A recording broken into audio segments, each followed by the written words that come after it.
இன்றைக்கி நம்ம சேனலில் கிட்ஸை ரொம்பவே அட்ராக்ட் பண்ணக்கூடிய மினி ஸ்வீட் சாண்ட்விச் தான் செய்ய போகிறோங்க. இந்த சாண்ட்விச்சுக்கு பார்த்திங்கன்னா ப்ரெட் அண்ட் வீட்டில் அவைலபிள் இருக்கிற ஃப்ரூட்ஸ் வச்சு கூட நம்ம ட்ரை பண்ணலாங்க. இதுக்கு 4 ஸ்லைஸ் மில்க் ப்ரெட் எடுத்துகிட்டு அதனோட கார்னர்ஸ் எல்லாத்தையுமே கட் பண்ணி எடுத்துட்டேங்க. 2 ஸ்லைஸ் ப்ரெட்டுக்கு மட்டும் ஹோம்மேடு பட்டர் அப்ளை பண்ணிக்கிறேங்க. மீதி 2 ஸ்லைஸ் ப்ரெட்டுக்கு பார்த்திங்கன்னா மிக்ஸ்டு ஃப்ரூட் ஜாம் அப்ளை பண்ணிக்கிறேங்க.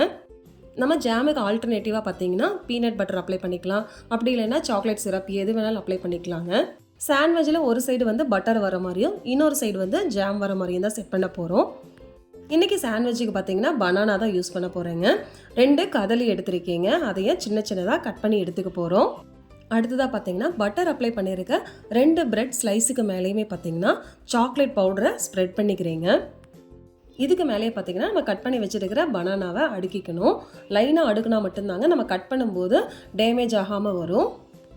பனானாவை வச்சுட்டு டாப்பில் ஜாம் அப்ளை பண்ணியிருக்க ப்ரெட்டை வச்சுட்டு சின்ன சின்ன பீசஸாக நம்ம கட் பண்ணிக்கலாம். குட்டி குட்டி சாண்ட்விட்சாக இருக்கும்போது பார்க்குறக்கே அழகாக இருக்கும்.